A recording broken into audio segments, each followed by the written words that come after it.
Como ha podido exponer Juan Carlos Campaña en un principio, pues bienvenidos a esta agrupación de frikis o no sé qué otras definiciones nos han dado.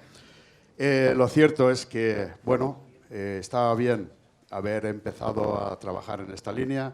Hay otros ejemplos que nos están funcionando bastante bien también. Y entonces, pues bueno, se decidió que podía ser esta una idea, un foro, sobre todo más que una idea, es un foro donde encontrarnos, donde poder compartir experiencias. Esto es algo que aprendes con el tiempo. Es una lección importante el llegar a convencerte que meter la información en un cajón para después decir yo soy el que más sé de todos, pues es el gran error de la profesionalidad de la gente. Nos hablaba Alfonso de la importancia que tiene pues, el elegir un camino, y yo creo que casi todos los que estamos aquí hemos elegido un camino con un coste personal muy elevado en la mayoría de las ocasiones y bueno, todo se traduce en un tema profesional, pero también os digo una cosa, hay que saber conjugar, ¿verdad? Hay que saber conjugar la pérdida de tu tiempo personal con lo que piensas ganar con tu profesionalidad. Bien, no me enrollo más. Me pidieron que si podíamos hablar un poco sobre el tema de qué pasa cuando en un incendio nos encontramos en una situación donde la ventilación es la que va a controlar el incendio. Hasta aquí, pues la presentación que ha hecho nuestro compañero de Reus pues ha estado fantástica. Nos ha dicho, ha hablado de flashover, de motores, de velas, de no sé qué. Esto es un problema a todos los niveles y lo vengo padeciendo desde finales de los años 80, cuando empezamos a trabajar con esta fiesta. Esta fiesta empieza, esto que estáis viendo aquí, empieza básicamente en Suecia en el año 82. Muchos bomberos morían por la forma de actuar que tenían, nadie sabía por qué, hasta que una serie de frikis, en este caso, los que habéis visto de las urnas estas que os han enseñado, esos chipómetros que pegan unos castañazos muy fuertes y que quedan muy aparentes, pues decidieron que esto se tenía que acabar.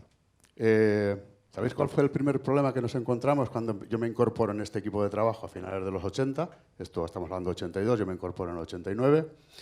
¿Sabéis cuál fue el mayor problema que nos encontramos? Definir. Glosario. Cada uno hablaba de una cosa. Flashover. Para unos el flashover era una cosa, para otros era otra, y para otros otra totalmente diferente. Pre-flashover, post-flashover, motores, ahora oigo motores, bidirecciones, en fin, a lo mejor me diréis estar desfasado, puede ser, me lo han dicho más de una vez, en fin, para gustos colores. Pero lo cierto es que como no hablemos todos el mismo lenguaje, acabaremos todos cogiendo moscas, y eso es una realidad. Entonces, bueno, en ese sentido, yo voy a utilizar una terminología, que es la terminología científica, la que se utiliza en investigación, la que habla de HRR en inglés, o tasa de calor liberado en castellano, que suena un poco diferente. Tenía un sargento en mi turno, que como no le salió del flashover ni lo del flip-flash, pues al final le llamaba, pues eso es un flip-flash. Y pues bueno, pues también es una forma de denominarlo. El caso es que lleguemos todos a entender lo que estamos diciendo. Bien, en este caso vamos a centrarnos en qué pasa con un incendio cuando resulta que no le llega aire o que resulta que estamos teniendo problemas. Y vamos a abordar dos casos muy básicos. Lo que es un incendio desarrollado cuando no le entra suficiente ventilación y qué es lo que pasa cuando esos gases de incendio se nos van a otro sitio. Todo lo que vais a ver está relacionado con todo lo que habéis visto anteriormente. Es decir, si no sabemos distinguir un tipo de llama de otra, si no sabemos cómo se comporta un incendio, algo fundamental que se ha dicho aquí, si nadie ha visto crecer un incendio, es como si os están contando un cuento, pero no habéis visto nunca las hadas. Entonces, nunca sabes distinguir o nunca sabes identificar qué es lo que estás viendo de lo que no. Porque otra cosa que se ha dicho aquí, que es una gran realidad, es cuántos incendios de la magnitud que habéis visto en el que nos acaba de presentar Pedro, ¿habéis trabajado alguno de los que estáis aquí? Vaya. Y de menor entidad, al año, ¿me entendéis? Y enlazo con lo que estábamos hablando al principio. No tenemos esa práctica. Y para tenerla, pues hace falta mucho tiempo, muchas simulaciones y mucho hacer el indio por ahí. Bien, si nos centramos en esto, simplemente quiero hacer un pequeño repaso. Lo que os estaban enseñando antes con la vela, básicamente lo que ocurre en un incendio normal y corriente es esto que veis aquí. Obtenemos lo que se llaman llamas de difusión, que pueden ser de dos tipos, laminares o turbulentas. Y simplemente pues lo que ocurre es lo que veis aquí en este cuadrito pequeño. El único sitio donde se puede generar la llama es en la parte externa, donde estamos en contacto con el aire, que se mezcla con el carbón que tenemos ahí en medio y nos da dióxido de carbono y agua. Hasta ahí perfecto. Otro tipo de llamas que se nos pueden dar son las llamas de premezcla. Estas son más cachondas. Estas ya mezclamos previamente el aire con el combustible y entonces podremos hablar de límites de inflamabilidad. Aquí, ¿podemos hablar de límites de inflamabilidad? ¿Sí o no? No. ¿Vale? No. Para que haya inflamabilidad, y definido, inflamabilidad es cuando una mezcla aire-gas entra en ignición. ¿Aquí dónde cojones hay una mezcla de aire-gas, señores? En ningún sitio. Hay una difusión del oxígeno en la llama. Por lo tanto, no hay límite de inflamabilidad, porque en todo caso, si lo hubiese, aquí esto está ardiendo en el límite superior o en el inferior. ¿Seguro? ¿Cuál es la concentración de producto aquí dentro? ¿Cómo que no hay? Hay producto. ¿Será del 0 o del 100? Del 100%. Entonces, estamos hablando del 100%, como estáis diciendo que inferior. ¿Y por qué superior? No. Aquí no hablamos de límites de inflamabilidad. No hay límites de inflamabilidad. Esto es importante porque si no, no entenderéis lo que vamos a ver después. Bien, esta es la socorrida curva que veréis a la que se hace referencia en cualquier tipo de incendio. ¿Vale? Nosotros no vamos a trabajar aquí. Nosotros vamos a intentar ver qué pasa en estas oscuras zonas donde todavía el incendio no ha tenido tiempo de hacer todas estas cosas maravillosas que después vamos a ver qué hace. Básicamente en esta zona. ¿De acuerdo? Bien. El primer caso que me gustaría analizar son las pulsaciones del incendio. ¿Por qué se producen las pulsaciones del incendio? Pues precisamente por algo que también se ha visto aquí. El incendio, para que marche, necesita básicamente dos cuestiones. Material que quemar y aire para quemarlo. Bueno, lo de la fuente de ignición lo dejaremos estar. Si yo lo que tengo es una única abertura, y aquí podríamos estar hablando de la unidireccionalidad o la bidireccionalidad que se utiliza en la terminología actual, pues bueno, tendríamos que mientras que el incendio que entra y sale por la misma abertura genera una sobrepresión en el interior del recinto, no deja que el aire entre. Por lo tanto, en la medida en que consume el oxígeno del aire, tenderá a ir a menos. ¿Qué pasa cuando el incendio va a menos? ¿Qué pasa con los gases de combustión? Pues básicamente se enfrían. Se enfrían y ¿qué ocurre? Al enfriarse algo, pues se contrae. Esto es bastante evidente.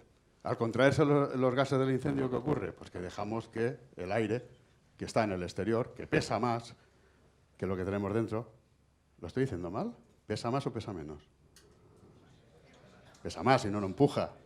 Que sea más denso o menos denso es otra cosa. O que dentro tenga más presión o menos presión es otra. Pero pesa más el aire frío que el aire caliente. Si no, no flotaría el aire caliente. Los globos aerostáticos no subirían. Ese aire entra y ¿dónde va a parar? ¿Qué nos ha dicho el investigador de incendio? ¿Dónde va a parar ese aire? Al motor del incendio.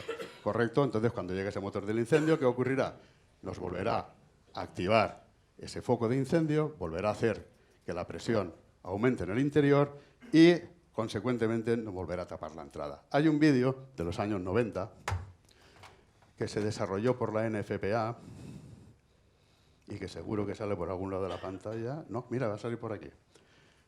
Este vídeo, que es un fragmento muy pequeño, por cierto, no sé si se tira de aquí, de cine.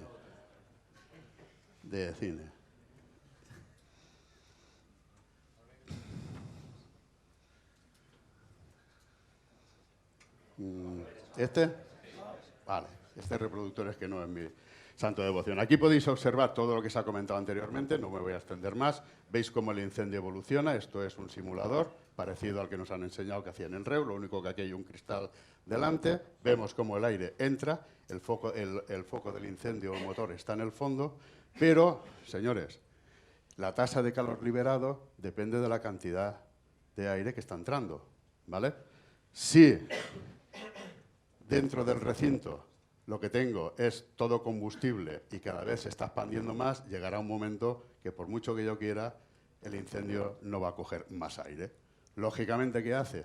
Cierra la entrada, se enfría, abre y vuelve a subir la entrada y deja que el aire vaya entrando y saliendo progresivamente. ¿Entendéis el mecanismo? ¿Qué nos está diciendo aquí que los gases se inflamen o no se inflamen?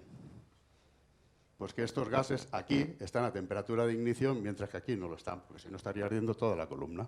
Importante, para que un gas arda tiene que tener una cierta temperatura. Si no alcanza la temperatura necesaria, el gas no arde.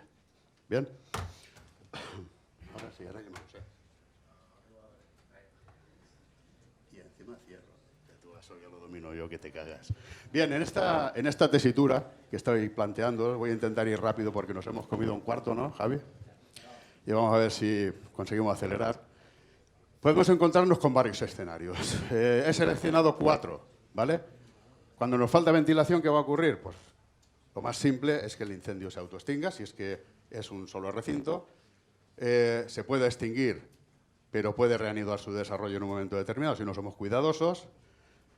Un episodio que se nos puede dar en esa reanudación es que esos gases estén a suficiente temperatura como autoinflamarse, muy improbable. Y el cuarto episodio, que es el que más nos va a llevar de calle, que es cuando se produce un backdraft, un backdrought, o como le llaman ahora en la norma ISO.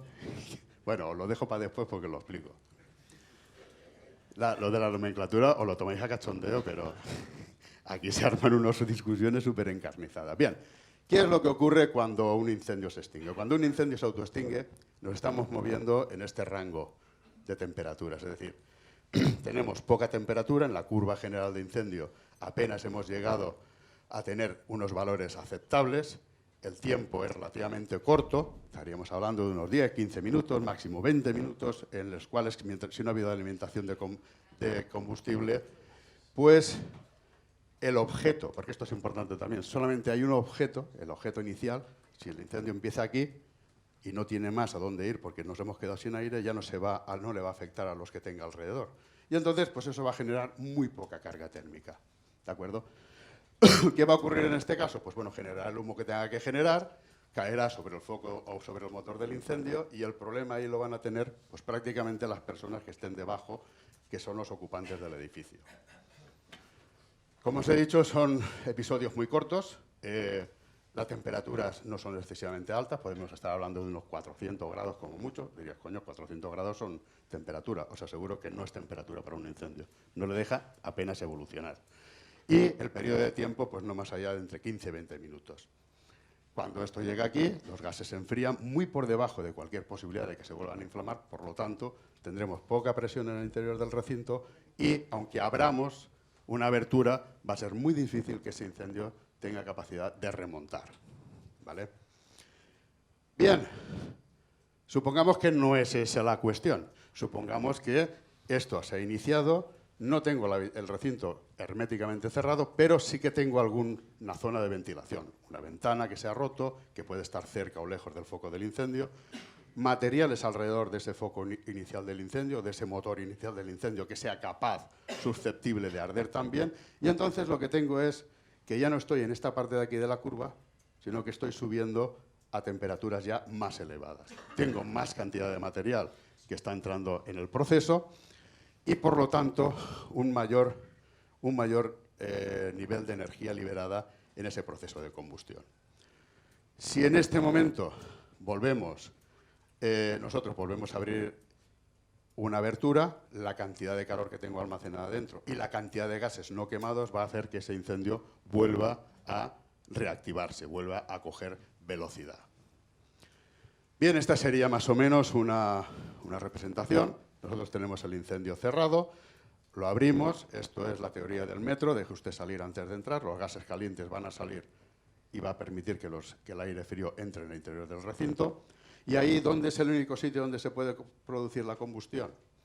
Pues en el único sitio donde hay algo que quemar. ¿Aquí arriba podría haber combustión? No, porque tenemos gases combustibles, sí, pero al 100%, ahí no hay nada de aire. ¿Aquí abajo podríamos tener combustión? No, tenemos aire 100%, no hay posibilidad de que arda. ¿Dónde está el único sitio donde puede crearse la combustión? Aquí, en la interfase, donde tengo aire y donde tengo combustible. La llama aparece y va consumiendo parcialmente o totalmente los gases que se nos han generado en el interior del recinto. Un caso especial, lo que algunos autodenominan la autoignición o denominan como autoignición de gases del incendio. Yo, tengo que ser sincero, nunca he visto un episodio de este estilo, o si lo he visto lo he confundido, no lo he sabido interpretar. ¿Por qué?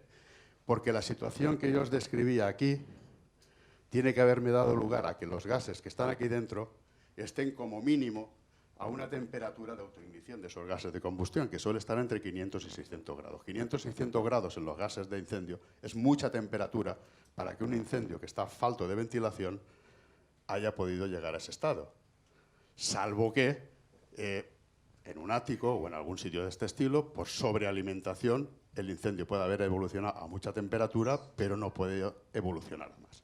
Con lo cual, ¿qué va a ocurrir? Pues que en el momento que ya abra la puerta, esos gases van a salir y si están en temperatura de autoignición, ¿qué van a hacer cuando se pongan en contacto con el oxígeno del aire? Pues empezarían a arder. Esto es muy difícil, ¿de acuerdo? Yo no lo he visto nunca y los episodios que he podido ver de ese estilo, yo creo que no me he confundido, aunque sí que podría ser, pero no es lo habitual, ¿vale? ¿Dónde nos encontraríamos en este caso? Pues en esta zona de la curva, donde estamos, fijaros, esta línea punteada sería la línea de flashover. De flashover. Flashover se define por norma ISO como aquella fase del incendio donde todas las superficies, todas, no unas pocas, sino todas las superficies de los materiales combustibles contenidos en un recinto están emitiendo gases a temperatura de autoinflamación o de inflamación. Luego, es difícil catalogar, es difícil evaluar. Y si encima cada uno hablamos un idioma, pues hablaremos de flashover. Los investigadores, me ha sorprendido la definición que hacían los investigadores de flashover. No, es cuando pasa el incendio de estar controlado por ventilación a estar controlado por combustible. Al revés. Bien, es una forma de definirlo, pero eso no quiere decir que en ese momento todos los materiales de la habitación estén emitiendo vapores inflamables y se estén inflamando. O aceptamos una denominación o aceptamos otra, si no, cada uno estaremos hablando de matices, ¿de acuerdo? Bien, la autoignición de gases de incendio, como os comentaba, pues bueno, pueden ser situaciones muy poco probables y que se den sobre todo cuando el incendio tiene muy poca ventilación y además esa poca ventilación está en la fase más opuesta. En este caso, por ejemplo, en esta habitación sería que el incendio iniciase aquí y tuviese una fuente de entrada de aire muy alejada del propio foco del incendio. Bien, señores, les presento a la reina de la fiesta. Esto ha traído controversia. Mi sargento a esto no le llamaba backdraft, ni backdraw, le llamaba cataflash.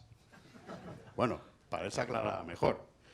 Al final, tenemos aquí la primera definición que se da.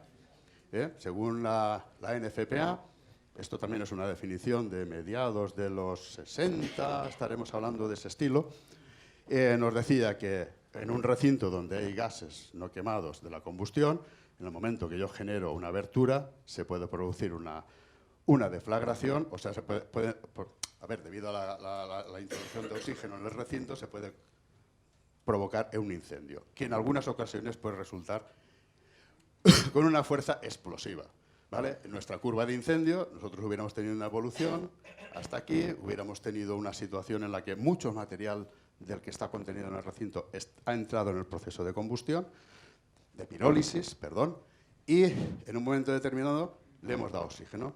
Pero no ha ido evolucionando lentamente, sino que en principio sería una evolución lenta para después, violentamente, inflamarse todos esos gases. Esto sería lo que los americanos, que en un principio le achacaban todas las muertes de incendios cuando apareció el término de... Esto es curioso, porque cuando apareció el término de flashover, todos los bomberos que morían en un incendio era por un flashover. Cuando empezaron a averiguar realmente lo que era un flashover o lo que era un backdraft, cambiaron el chip y dijeron, no, esto no ha sido por un flashover, esto ha sido por un backdraft. Esta, señores, es la cosa más difícil de evaluar, de identificar y de saber qué nos va a pasar. Podemos tirar mano de los simuladores y esto nos ayudará a poder entender.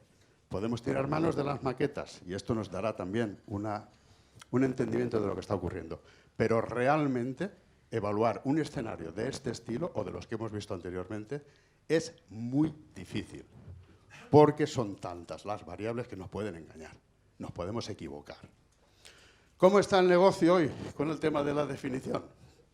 Pues mirad, en el 2008 sacó la ISO larga la norma 13943 y en el 2010 AENOR, a través de UNE, la transpone al idioma castellano. Y lo que en principio se denomina backdraft, que ahí tenéis la traducción, esta es literal, de la norma, no me la he inventado yo, no lo he traducido yo. Esto se trata en la misma norma, si os la descargáis o la tenéis, podéis ver que esto es lo que pone, no pone otra cosa.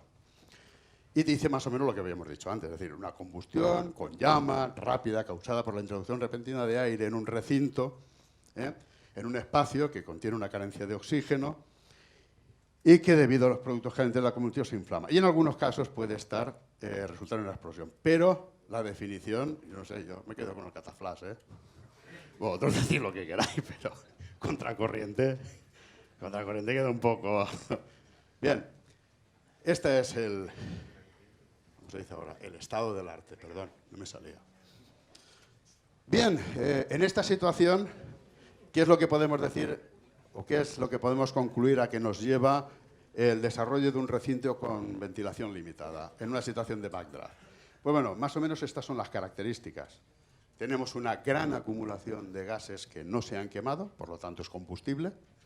Tenemos necesidad de una corriente de aire importante para que todos esos gases los podamos quemar. Tenemos que tener una zona de fricción o de contacto entre los gases de la combustión que no se han quemado y el aire limpio que está entrando del exterior. Y, fundamental, necesitamos una fuente de ignición. Y antes se ha hecho mención a una cosa. Fuente de ignición, ¿cómo la llamaban? Con entidad o con capacidad. Una fuente de ignición con la suficiente energía como para que esto funcione. No cualquier fuente de ignición. Habréis visto miles de películas. ¿Y cuál es el tópico? El charquito de gasolina y el charquito de gasolina, sí, y la punta del cigarrito. Y tiran el cigarrito, ¡pam! Y se incendia el charco. ¿Eso qué es? ¿Verdad o mentira? Mentira. ¿Y por qué es mentira si es una fuente de ignición, coño?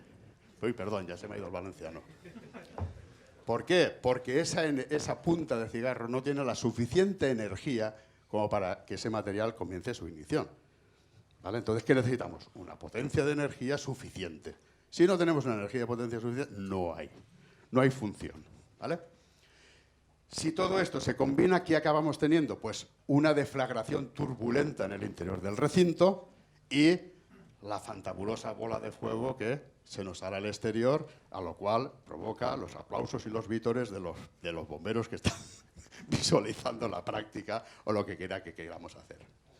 Bien, básicamente, si recreamos ese escenario, pues es lo que hemos comentado. Tenemos muchos gases, tenemos de incendio, tenemos una carga muy grande metida en el recinto. En la medida en que pasa el tiempo, esa concentración aumenta, pero se nos va abajo. Cuando habilitamos esa entrada de aire y esto es lo más cercano a la realidad pintado en un dibujico, que es lo que podemos decir que está ocurriendo. Mirad, las turbulencias es lo fundamental para que esto se produzca. Tiene que haber un trasiego de aire y de gases calientes a la suficiente velocidad para que aquí se generen remolinos. ¿De acuerdo? Esto es difícil de ver, como podréis entender. ¿Cómo vas a ver un remolino de aire dentro de un incendio? Sin embargo, cuando observáis cualquier vídeo de YouTube o de lo que sea, o de cualquier incendio, las volutas de humo son laminares o hacen rulos. Bueno, pues ahí tenéis el borde del rulo. Se está generando un rozamiento, se está generando una corriente y aquí es donde se genera una zona de premezcla. ¿Por qué os decía al principio que había que saber distinguir entre lo que es una llama de difusión y una llama premezclada? Porque esto sí que tiene límite de inflamabilidad, señores. ¿Y qué pasa con los límites de inflamabilidad? Que podemos estar en el inferior, en el superior o en el óptimo. Y si estamos en el óptimo y esta mezcla inflama porque da la casualidad de que me aparece una chispa en ese punto, ¿qué va a ocurrir? Que voy a tener una potencia de ignición grande.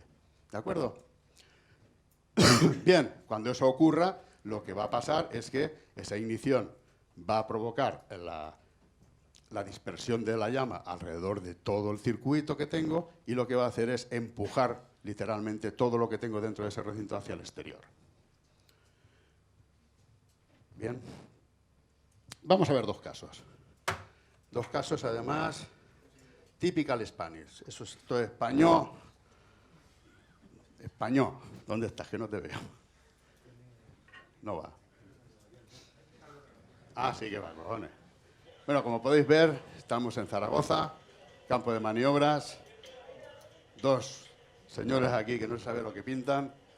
Un camión de bomberos y una situación de un contenedor. En este caso es un contenedor de 20 pies. Esto es lo que vamos. ¿Este se vale? Vale. Vamos a ver exactamente el mismo contenedor, exactamente los dos mismos señores, exactamente el mismo camión de bomberos y vamos a ver qué puede ocurrir. Yo espero que haya alguno de Zaragoza por ahí, los vi ayer.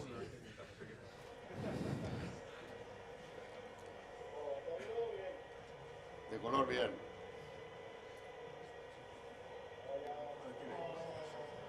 Oh. Fijaros bien, es el mismo contenedor, la misma carga, los mismos fulanos, todo exactamente igual. Entonces, ¿de qué estamos hablando aquí? ¿Por qué unas veces sí y otras veces no? ¿Vale? Voy a intentar entrar un poco a dilucidar estas cuestiones. Para entender esto tenemos que llegar a un concepto. Un concepto que en dinámica de fluidos es bastante complejo, pero que si lo reducimos a algo muy simple se puede entender. Y son las corrientes de gravedad. Las corrientes de gravedad definen cómo un fluido se mueve sobre un campo gravitatorio, un fluido horizontal. En este caso, ¿cuáles van a ser nuestros fluidos? Por una parte, los gases de la combustión y por otra parte, el aire atmosférico. ¿Vale? En nuestro caso, ¿por dónde va a funcionar esto? Pues el aire frío que tenemos en el exterior se va a precipitar al interior del recinto, mientras que los gases calientes van a hacerlo hacia afuera. ¿De qué va a depender que estos gases entren o salgan? Pues estamos hablando de densidades, porque estas corrientes de gravedad también se llaman corrientes de densidad, depende, lógicamente, de la diferencia de densidad entre unos fluidos y otros. ¿Vale? Por eso os decía, ¿pesa más el aire que está fuera o pesa menos, o tiene más presión los que están dentro? Esto hay que distinguirlo. Debido a esa diferencia de presiones, ¿a qué se deberán esa diferencia de densidades? Podemos imaginarnos, si tengo, por ejemplo, un edificio o un recinto con los techos muy altos, ¿esto va a generarme diferentes densidades, sí o no? Sí. ¿Vale? Si tengo mucha temperatura en el interior del recinto con respecto a lo que tengo fuera del recinto, ¿me va a crear mucha diferencia de densidades entre los fluidos que hay dentro del recinto y los que hay fuera? Sí. Luego ya vamos intentando, o sea, ya vamos viendo o vamos intentando ver qué es lo que va a condicionar que el aire o los gases salgan con mayor o menor velocidad y que me generen una zona de turbulencias más grande o más pequeña. Perdón, se me está resecando esta. A ver, la velocidad va a depender de qué. Lo he dicho, más o menos lo hemos visto, en base a lo que hemos definido, del tamaño del recinto. Cuanto mayor sea el recinto, más vamos a necesitar para que se caliente todo y que se establezcan flujos por gradientes de temperatura y de densidades. El tipo de aberturas que yo tenga en el recinto van a hacer que entre más o menos aire a la vez. La diferencia de densidades, que es la que controla la velocidad de entrada y corriente del aire debido a la velocidad y la de salida de humos. La altura del techo, que en función de lo altos que sean o más bajos, me va a causar también diferencias de densidades. Y la propia turbulencia que se genere. Ojo, nosotros podemos generar esas turbulencias. Con lo cual, el ataque ofensivo interior o el ataque a los gases calientes, por el mero hecho de entrar, nos está generando turbulencias. En una situación de este estilo, o tenemos muy claro qué es lo que está ocurriendo, o simplemente entrar a intentar controlar aquello nos puede poner en una situación muy delicada. ¿De acuerdo? Entonces, ni es bueno una cosa, ni es mala otra, sino que ya podéis ver hacia dónde vamos. Hay que conocer, hay que saber qué es lo que está pasando para que con ese libro, ese manual que llevamos en la cabeza, saber qué aplicar en cada momento. Y esta es la realidad de la vida. Sobre todo en el tema de bomberos. Vamos a hacerlo con un poco más de grafismos, ¿vale? ¿Qué casos estamos exponiendo? Pues fijaros, son simulaciones hechas con un simulador de dinámica de incendios, con un CFD, y bueno, vemos que la zona en rojo sería los gases calientes que tenemos en el interior del recinto, mientras que lo azul sería el aire frío que tenemos en el exterior. Si yo practico una abertura, ¿qué es lo que va a ocurrir? Pues van a empezar a salir muy lentamente, dependiendo de la diferencia de temperatura, claro, los gases del interior, mientras que van a dejar paso a todo el aire frío que hay en el exterior. En la zona de fricción me van a quedar una zona de turbulencias, mientras que en la zona más baja se me va a ir generando una zona limpia y cargada de aire. Si yo dejo que el tiempo pase, ¿qué va a ocurrir? Pues que irá saliendo cada vez más cantidad de gases, el aire que está entrando se mezclará, tendré más cantidad de gases premezclados, con lo cual, ¿cuál va a ser el efecto si inflama aquí o aquí? ¿Será más grande aquí o aquí? Abajo, porque tengo mucha más cantidad. Pero si además ese aire es capaz de llegar al fondo del recinto y rebotar contra la pared, y llegar a salir otra vez por la abertura de la puerta, pues ahí todavía tenemos un riesgo mucho mayor. Bien, esto es lo que os acabo de explicar. Para que os hagáis una idea de cómo corren los vientos en un incendio en función de las diferencias de temperatura.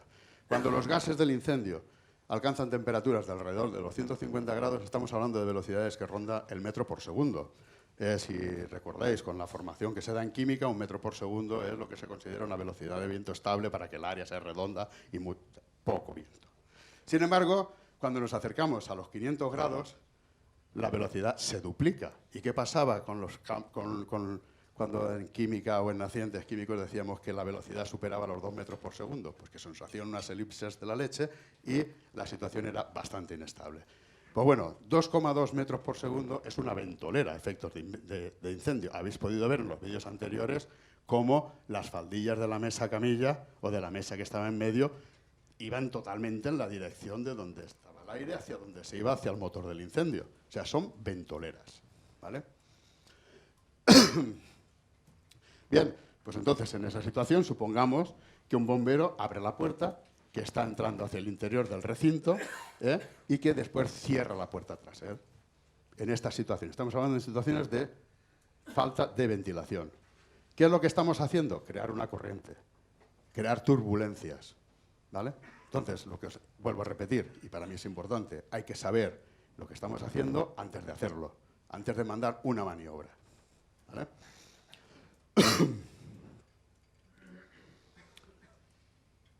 Con esta tesitura, con lo que acabamos de ver, os voy a plantear 3 posibles escenarios que se nos pueden dar a la hora de que los gases que tenemos en el interior del recinto, cuando estamos infraventilando o tenemos una ventilación no suficiente para que el incendio desarrolle, se nos puedan presentar. El primero, lo que os he visto, cuando el aire está empezando a entrar en el recinto, pero no ha llegado hasta el final. El segundo caso, cuando el aire ha sido capaz de llegar al fondo del recinto y vuelve a salir hacia afuera. Y el tercero de los casos, cuando se produce un retraso muy grande entre que el aire entra y se produce la ignición, ¿vale? Si tomamos como referencia esta hipótesis, ¿vale? Y que ponemos la fuente de ignición en una altura media, es decir, por aquí, vamos a ver qué es lo que ocurriría. En el primero de los casos, si tenemos una corriente de aire que está entrando en el recinto, vemos que tenemos una franja de gases premezclados y si yo hago saltar la fuente de ignición en este punto, lo que voy a obtener es una imagen, esto no es una imagen, esto es filmado en laboratorio. Tendremos esto de aquí, es decir, una llama turbulenta que envuelve toda la masa de gases, para empujarla hacia afuera, hacia el exterior, y fuera, cuando ya sale al exterior, pues se inflama con todo el oxígeno del aire y buscando la fuente de ignición que viene de atrás para adentro. ¿Vale? Esta sería un poco la realidad. Si nosotros dejamos que el aire entre, que llegue al fondo del recinto y vuelva, y entonces algo que la chispa salte en esta zona, en la misma zona que antes, lo que tendría sería esto. Qué diferencia, ¿no? Fijaros. De esto a esto otro. Se genera una bola de fuego, porque tengo material que está en los rangos de inflamabilidad, no sé en qué punto en el que haya llegado, puede ser en el punto óptimo o no. Esa bola de fuego va a ir creciendo y va a ir quemando todo el combustible que tengo en el interior de ese recinto, me los va a empujar a todos los gases de incendio hacia afuera, y cuando ya lo tenga todo fuera, pues me inflamará todos los gases y acabará con el incendio en el interior. Este es lo más parecido al primer caso que os he puesto del contenedor pequeño. Es decir, si os habéis dado cuenta, pues después de pegar la inflamación, lo que nos ha quedado que era pues, fuentes de ignición dentro del contenedor, pero muy poco fuego. ¿Por qué? Porque hemos tirado todos los gases, lo hemos sacado todo fuera. ¿Vale? El segundo caso, estábamos en algo similar a esto. ¿Vale? No había suficiente temperatura, no había suficientes gases, y ha saltado la chispa donde ha querido. El tercer caso sería el que hemos dicho. Hemos abierto, ha entrado el aire, ha salido el aire, hemos perdido mucha cantidad de gases de incendio y, bueno, hago saltar la chispa y ¿qué es lo que va a ocurrir? Pues como mucho tendré una inflamación en la zona de interfaz. No puedo esperar otra cosa, porque no me queda nada más. He perdido toda la carga. Pedro, ¿no es así? Cuando perdemos toda la carga se nos ha jodido el inventario. Muy bien. Este sería el tercer caso que se nos puede generar. ¿Qué conclusiones podemos sacar de todo esto? Yo creo que ya estamos un poco en la línea de poder interpretar el primer caso, que era el más exagerado, y el segundo caso, que era el más débil o el más flojito. Pues que el mayor incremento de presión se nos ha producido cuando el aire ha llegado al final del recinto y ha salido hacia afuera. ¿Vale? En la medida en que la abertura que tengamos donde salen los gases sea más pequeña, la presión que se me va a generar al interior del recinto va a ser mucho mayor. Y esto puede llegar incluso a tirar cerramientos. La posición de la fuente de ignición es crucial. ¿Vosotros pensáis que si en vez de haber puesto la fuente de ignición en el sitio correcto, la fuente de ignición la hubiéramos puesto más arriba o más abajo, el efecto hubiera sido el mismo? ¿O más adentro o más afuera? No. No. Entonces, fijaros, si tengo que tener una concentración de gases a una temperatura, me tiene que entrar una cantidad determinada de aire y salir otros gases del incendio. Tengo que tener una mezcla cerca del punto de inflamación ideal y tengo que tener una fuente de ignición suficiente en el sitio exacto. La probabilidad de que esto se dé en la realidad va a ser escasa, pero existir existe, y esto es lo que tendremos que tener en cuenta. ¿Vale? Afortunadamente, por estas razones que os estoy explicando aquí, es por lo que no nos encontraremos nunca, o no deberíamos de encontrarnos con un backdraft de una potencia aniquiladora. Bien, no hay mucho más. ¿Cómo evaluamos la posibilidad de que esto ocurra o vaya a dejar de ocurrir? Pues bueno, estas situaciones, como hemos visto y como os he dicho, representan la mayor situación de riesgo porque son difíciles de evaluar. Es muy fácil equivocarse. Antes lo han dicho, y hagamos un incendio y vemos saliendo llamas por la ventana, tranquilo, ese incendio es un incendio noble, no nos va a traicionar. Sabemos por dónde entra el aire, sabemos por dónde salen las llamas y no vamos a tener mayor problema. Ahora, no vemos llamas, no vemos más que humo. Hay gente que te dirá, no, pero tú mira el color de los gases del incendio y este ya te dice, no te dice nada. Los gases pueden ser blancos, negros o amarillos. ¿Qué te va a marcar? ¿Qué hemos dicho que te marca? La velocidad con la que entran y con la que salen. ¿Y cómo mides tú? ¿Cómo sabes qué velocidad es la buena? Tenemos ahí un velocímetro que te diga ahora.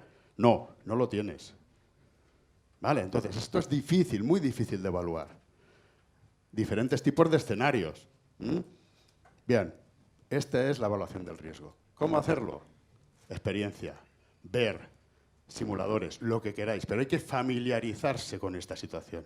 sobre todo el mando de la intervención, que es el que lleva su dotación y le dice, métete ahí, o haz esto, o haz lo otro, o llevas más agua, o llevas menos agua, lo que sea.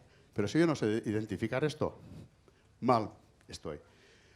Señales no hay muchas, y son todas muy recurridas.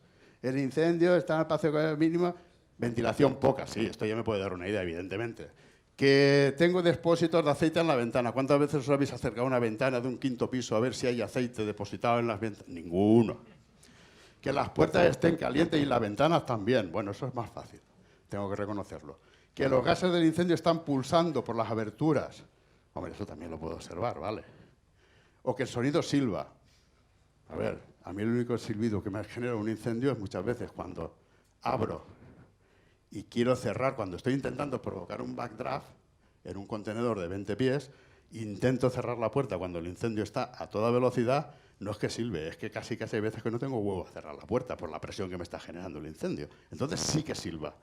Y más que silbar, bueno, es un silbido, pero... ¿Me entendéis, no? Bien. ¿Qué formas tenemos más para poder identificar? Pues muy bien. Esto sí que es fácil. Una vez que te has metido dentro del meollo, por lo que sea, porque lo has decidido, porque lo has visto fácil, porque lo tienes claro, pues bueno, el color del incendio aquí sí que tiene unos tonos de color naranja, unos resplandores de color naranja que te pueden hacer intentar ver que ese incendio está latente por algún sitio, ¿vale? Si vemos que en el momento que abrimos la puerta o abrimos una abertura, automáticamente el aire del exterior se nos vuelca dentro del incendio. Esto se ve. Si habéis visto alguna práctica que otra de backdraft con contenedores, veréis que en el momento que abres la puerta y ya ha salido la primera bocanada de gases, hay un flujo de corriente brutal hacia el interior del recinto. Y antes de abrir, pues claro, el plano neutro estaba por el suelo. Esto sí que es medible. Acciones a desarrollar. Y ahora viene aquí cuando la matan. Diréis, qué poco pedagogo es este tío. Fíjate, me ha llenado toda la pantalla de... No, es que cualquier manual te dice, todo esto es lo que usted tiene que saber, no lo voy ni a leer. ¿Qué? ¿Os habéis parado a pensar alguna vez en todo esto antes de entrar? ¿A que no? No, nos tenemos que basar en lo que hemos visto, en lo que podamos ser capaces de entender. Y pensar que esto es ciencia, no es ficción. Hay que saber por qué unos principios tienen, o sea, unas acciones tienen... A ver, no. Se ha acabado. Se ha acabado hasta la pila, joder. ¿Tienes otra que... Se ha acabado hasta la pila, joder. A ver, no me engañes. Ahora sí, hombre. Vale, no te paras a pensar... Uy, chico, si me oigo y todo. O sea, esto no te lo planteas. Tenemos que saber, tenemos que ver, tenemos que leer. Y eso es difícil, ¿vale? Fijaros si es difícil y fijaros muchas veces las determinaciones que hay que tomar. Ya en el año 95, la norma de... Esto es el Departamento de Seguridad y Higiene del Trabajo en Suecia, establecía a los oficiales de incendio, para que no os llevéis a engaño, esto ha sido una voladura con blade, con un explosivo plástico, para aliviar la presión del incendio y que se vayan por ahí los gases del incendio. Pues el oficial tiene que evaluar, el mando tiene que evaluar qué me juego y qué gano. Y entonces aplicar la técnica que crea más conveniente, pero nunca poner en juego la vida de su dotación si no vamos a conseguir un beneficio brutal. Y aún así... En fin, cosas que os puedo decir que se podrían hacer, que no quiere decir que se puedan hacer todas o ninguna, ¿vale? Si existe un riesgo que se produzca el backdraft, pues lo mejor sería ventilar el recinto. Pero ojo, si ventilo el recinto tengo que saber dónde estoy tirando esos gases, a ver si los voy a llevar de un sitio a otro. Si practico huecos para hacer esa ventilación, no me los hagáis abajo. Iros lo más arriba posible, porque contra más arriba os vayáis, más difícil va a ser que o sea, vamos a evacuar la presión con mucha mayor facilidad, pero va a ser mucho más difícil que el aire empiece a entrar dentro del recinto. Esto no siempre es posible. En la foto que habéis visto anteriormente sí, porque si yo vuelo el tejado, pues ha acabado la fiesta. Pero a ver, aquí no llevamos blade ni llevamos nada por el estilo. Tenemos que dejar claras cuáles son las vías de escape en el momento que vayamos a generar una maniobra. A pesar de todo eso, más de una vez te pilla. ¿Pensáis que el equipo que llevamos nos protege en un caso de estos? Pues sí. ¿Cuánto dura un episodio de estos? Segundos. ¿Qué potencia máxima se puede conseguir? Bastante. Entonces, ¿el traje qué va a hacer? Bueno, se puede cristalizar si le impacta la llama, si no, no. El problema somos nosotros que estamos dentro del traje. No el traje va a resistir. Es unas décimas de segundo. A veces son más, pero normalmente va a resistir. Con lo cual, equipamiento a tope. No podemos llevar ni un trocito de oreja al aire, salvo que lo quieras recoger después. ¿Vale? Otra cosa que podemos hacer es intentar enfriar los gases del incendio. Antes lo habéis visto. Podemos utilizar lanzas de penetración. Podemos utilizar sistemas de corte o extinción. ¿Vale? Por ejemplo, en estos sitios podemos meter lanzas de penetración o, conocéis el sistema este, se llama un sistema Cobra, que simplemente se utiliza, pues eso, apoyando la boquilla contra la puerta, metiendo agua a 200 bares, 300 bares de presión, agujeramos la puerta, inundamos el garito y aquí no ha pasado nada. Bien. En caso en que tengamos que hacer una entrada rápida por lo que sea para una situación de salvamento, recordad, si abrimos la puerta, cerramos rápidamente. Otra solución muy elegante es la de las cortinas que ahora se llevan. Es decir, yo puedo poner una cortina en la entrada de la puerta, hacer la penetración, pero automáticamente en el momento que yo entre la cortina va a caer. Mantener una puerta cerrada con nosotros dentro, si llevamos una línea, no vas a mantenerla. Hemos visto que es suficiente generar una premezcla por el mero hecho de abrir y cerrar la puerta. ¿Vale? En esto va a influir muchas más cosas. Va a influir pues que, como se ha dicho y se ha dicho con muy buen criterio, que este método pueda suponer un riesgo muy grande para los bomberos. Si nos tuviéramos que meter ahí, pues bueno, por lo menos no os quedéis en la trayectoria de la puerta, porque entonces estamos generando muchas más turbulencias de las que ya pueden haber, y si hay una castaña, pues todo va a salir por ahí. Nos lo comemos. ¿Podemos utilizar ventiladores? Claro que podemos utilizar ventiladores, ¿sí? Siempre y cuando sepamos dónde vamos a tirar todo lo que estamos sacando. Tener en cuenta que si lo sacamos por donde no toca, las temperaturas de esos gases son muy elevadas, podemos propagar el incendio a otros sitios. Los gases habría que sacarlos lo más rápidamente posibles y valoraríamos, en general, ese incendio por dónde se nos va a ir en el caso de ventilar. ¿Vale? Esto es un caso real, esto es un caso que nos ocurrió en un incendio después de haber apagado una discoteca. Alguien había nombrado los falsos techos, así, coño, ha sido Osorio cuando nos decía lo que había pasado allí. Bueno, pues esto era un pub, un mes de agosto en Valencia, no hace calor, 12 del mediodía, 23 de agosto. Y nada, pues el pub estaba cerrado, lógicamente, a esas horas de la mañana, eran las 12 de la mañana, y se pega fuego y, bueno, pues para que os hagáis una idea, esta es la línea del plano neutro, hasta apenas a medio metro del suelo. Se habían roto los cristales de acceso, total, que entramos, apagó, de categoría tú. Ahí no hubo nada. Pero el sargento se va, la dotación queda al cargo de ventilar el local, acabar de extinguir y volver para casa, y cuando el sargento no había dado la vuelta a la manzana, escuchó una explosión que lo hizo volver. ¿De acuerdo? ¿Qué había ocurrido? Pues que el incendio se había metido en el falso techo. Sabéis que en los garitos que están encima de edificios, la normativa obliga a poner unas planchas de insonorización, planchas que casualmente, fíjate, son inflamables, pero fíjate, y el DBSIS que tenemos no dice nada y las tienes pegadas. Pues bueno, pues el incendio subió ahí arriba, empezó a quemar todo ese producto. Después de extinguido el incendio nadie se dio cuenta y cuando empezaron a ventilar, ¿qué ocurrió? Pues nada, que se metió el aire dentro del falso techo y saltó el falso techo por los aires y generó una deflagración de la leche. ¿Vale? Este no nos lo tienen que contar, eso lo vivimos. Bien, con esto más o menos tenemos un esquema más o menos general de lo que nos puede pasar cuando la ventilación está limitada. Me gustaría simplemente abordar un último caso, que son las explosiones de gas de incendio, por aclarar terminología más que por otra cosa. Y bueno, en este caso son fenómenos asociados comúnmente con recintos que están contiguos al que se está pegando fuego, ¿vale? Los backdraws o los backdrafts pueden generar un incremento importante de presión y hacer que parte de los gases pasen a estancias contiguas. Los flashovers no generan prácticamente sobrepresión, con lo cual en una habitación que se está quemando y va a su libre bola es muy difícil que nos pase gases a la habitación de al lado. Y eso sí, hay veces que esos gases que están yéndose a otras habitaciones nos pueden generar unas concentraciones muy cercas, muy homogéneas y, por lo tanto, de premezcla.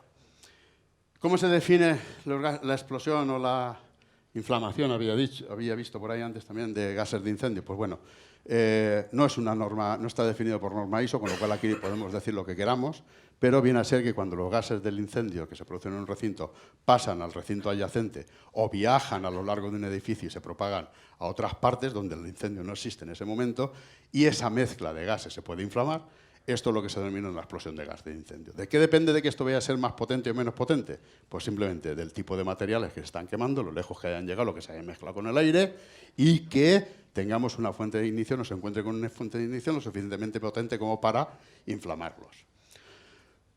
Bien, esto es lo que os acabo de comentar. Perdón, esto es importante. Dependiendo de la velocidad que pilla, vosotros sabéis que lo de deflagración, explosión, detonación, se mide por la velocidad de combustión. Normalmente, cuando están las explosiones de gases de incendio, suelen ser deflagraciones, no detonaciones, y por lo tanto podríamos encuadrarlos dentro de lo que son explosiones, pero no vamos a entrar a discutir si es una explosión o deflagración. Al final van rápidas, eso es lo que nos tiene que preocupar. La explosión de gases de incendio tiene lugar, aunque no practiquemos ninguna abertura en la estructura, pueden detonar, estallar por ellas mismas, y no es necesario que modifiquemos las condiciones de ventilación dentro del recinto donde se está produciendo el incendio. Bien, las condiciones necesarias para que se produzca, pues filtración de gases, alcanzar la mezcla homogénea y, como os he dicho, fuente de ignición. 3 parámetros. ¿Cuál es la evolución o los escenarios que nos pueden llevar a este tipo de fenómenos? Pues bueno, que exista un espacio que nosotros no tengamos controlado y es donde se está propagando el incendio.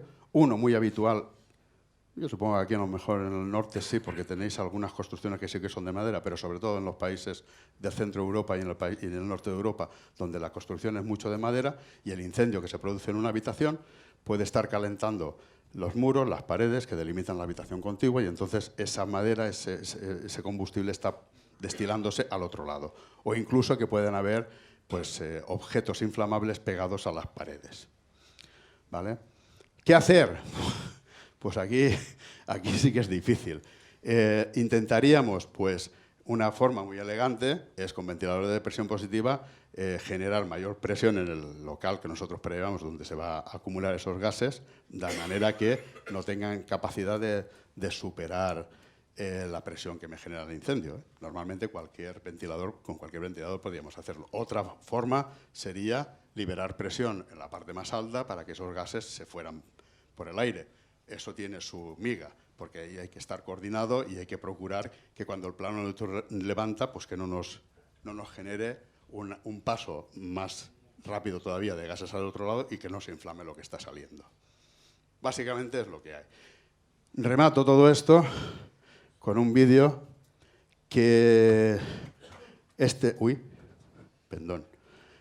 ocurrió en Noruega, sabéis que los noruegos son escandinavos y bueno, pues todo esto, mi formación viene de allí, por suerte o por desgracia, y es lo que me han enseñado y he intentado aprender.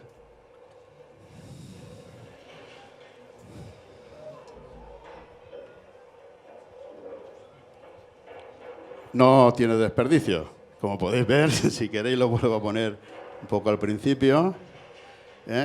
Esto es lo más parecido a una explosión de gas de incendio. No tengo incendio, veo que hay humo, practico una abertura. El incendio siempre es un cachondo. Cuando tú abras una abertura, sepas que el incendio se va a ir hacia donde tú has abierto porque es la diferencia de temperatura más grande. En este caso viene precedido de llama. Y cuando ya ha deflagrado y las temperaturas se han equilibrado, el incendio vuelve a buscar su tiro nuevamente. Si veis, tenemos una escalera, otra escalera al fondo, la fiesta va en un ala del edificio que nada tiene que ver donde está iniciando el incendio, pero esa acción llevada a cabo con ese bombero equipado hasta las trancas, ojo, con su ERA puesto y todo, se ha comido todo lo que ha salido por ahí y más porque no ha podido. y lo que hemos hecho es que el incendio siga evolucionando. Bien, lo dejo aquí.